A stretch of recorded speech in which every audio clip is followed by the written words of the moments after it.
मित्रों नमस्कार। मैं संदीप विक्रमादित्य। मित्रों, आज हम चर्चा करते हैं नफ़रत के बारे में। हर व्यक्ति को किसी न किसी से जीवन में नफ़रत होती है। ऐसी नफ़रत होती है कि उसका हम चेहरा देखना पसंद नहीं करते, बात करना पसंद नहीं करते। ऐसा सोचते हैं कि वो व्यक्ति हमारी नज़रों के सामने ना पड़े, और यदि पड़ जाता है तो हम अपना मुंह फेर लेते हैं, अपनी नज़रों को घुमा लेते हैं। कोशिश करते हैं जिस व्यक्ति से हमारी नफ़रत है, जिससे हम नफ़रत करते हैं, वो व्यक्ति हमसे बहुत दूर रहे। नफ़रत का भाव जीवन में किसी न किसी घटना या किसी न किसी व्यवहार से प्रेरित होता है। देखा गया है कि बहुत खास रिश्तों में, बहुत गहरे रिश्तों में भी नफ़रत उत्पन्न हो जाती है, नफ़रत पैदा होती है। ऐसे रिश्ते जो एक साथ रहते थे, एक पास रहते थे, एक दूसरे के बिना जी नहीं सकते थे, उनके बीच ऐसी नफ़रत पैदा हुई कि वो बहुत दूर हो गए। नफ़रत का भाव जीवन में किसी न किसी विशेष घटना, किसी न किसी विशेष व्यवहार से प्रेरित होता है, और तभी व्यक्ति के जीवन में, व्यक्ति के मस्तिष्क में सामने वाले के प्रति नफ़रत का भाव उत्पन्न होता है। नफ़रत यूं ही नहीं पैदा होती। नफ़रत पैदा होने के कई कारण होते हैं, लेकिन मेरा ये मानना है कि आपके अंदर किसी व्यक्ति के प्रति पैदा हुई नफ़रत ख़त्म कैसे हो, नफ़रत को ख़त्म कैसे किया जाए, उसका एक सीधा सा सूत्र है कि जिस व्यक्ति से हमें नफ़रत है, कोशिश करें उस व्यक्ति से 1 घंटे बात कर लें। मेरा ये पूर्ण विश्वास है कि यदि आपने 1 घंटे बात कर ली तो आपकी नफ़रत पता नहीं कहाँ चली जाएगी। नफ़रत शब्द आपके जीवन से गायब हो जाएगा। लेकिन हम ऐसा नहीं करते। हम करते क्या हैं? जिस व्यक्ति से हमें नफ़रत होती है, हम उससे बात करना बंद कर देते हैं, उससे दूरियां बना लेते हैं, उसका चेहरा देखना पसंद नहीं करते हैं। ये सब व्यवहार तभी उत्पन्न होता है जब हमें किसी से नफ़रत हो जाती है। तो संवाद की स्थिति कैसे उत्पन्न होगी? हम कैसे बात करेंगे? और जब तक बात नहीं होगी, नफ़रत कभी दूर नहीं हो सकती। नफ़रत दूर करने का सीधा उपाय है कि जिस व्यक्ति से हमारे अंदर नफ़रत उत्पन्न हुई है, हम नफ़रत करते हैं, उस व्यक्ति से ही 1 घंटे संवाद स्थापित किया जाए, 1 घंटे बात की जाए, और तभी हम समझ पाएंगे कि मूल कारण क्या है नफ़रत का।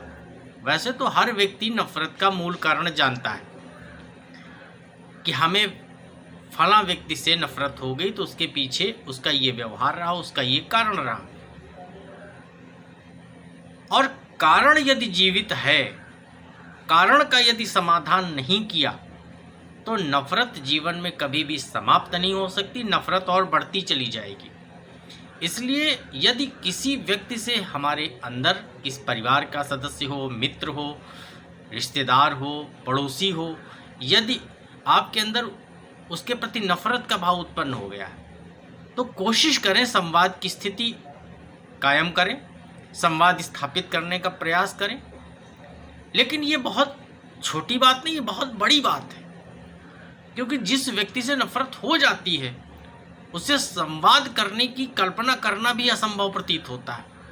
जिससे हम बात नहीं करना चाहते, जिसको हम देखना नहीं चाहते, उसे बात करने का प्रश्न बहुत बड़ी बात है। लेकिन ये बात तो बहुत बड़ी है, लेकिन यदि कभी हम ऐसा कर ले जाते हैं, तो आप मान लीजिए कि आपके जीवन में उस व्यक्ति से नफ़रत जरूर ख़त्म हो जाएगी जिससे आप नफ़रत करते हैं। प्रेम, नफ़रत, घृणा, ईर्ष्या, द्वेष, जलन, समर्पण, सहानुभूति, ये सब मानव जीवन के व्यवहारगत लक्षण हैं। जो समय समय पर उत्पन्न होते रहते हैं और नष्ट होते रहते हैं। ये ज़रूरी नहीं है कि जिससे आज आप नफ़रत करते हैं उससे कल आपको प्रेम ना हो, या जिससे आप प्रेम करते हैं उससे आपको नफ़रत ना हो।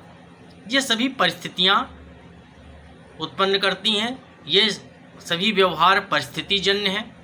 जिससे आपको बहुत प्रेम है उसी से कल आपको नफ़रत हो सकती है, जिससे आपको नफ़रत है उसी से कल आपको बहुत प्रेम हो सकता है। जीवन बहुत छोटा है मित्रों, और इस जीवन में सिर्फ दुराग्रह की स्थिति, नफ़रत की स्थिति, तनाव की स्थिति लेकर के हम सुखी जीवन नहीं जी सकते।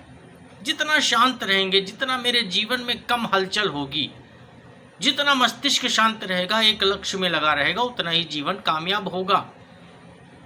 पता चला कि जीवन में सिर्फ नफ़रत ही नफ़रत है। हम इनसे नफ़रत करते हैं, हम उनसे नफ़रत करते हैं, चारों तरफ एक नफ़रत का वातावरण हमने तैयार कर लिया है। तो उस जंगल में, उस नफ़रत के जंगल में जिसका निर्माण हमने स्वयं किया है, हम सुकून से जी नहीं सकते।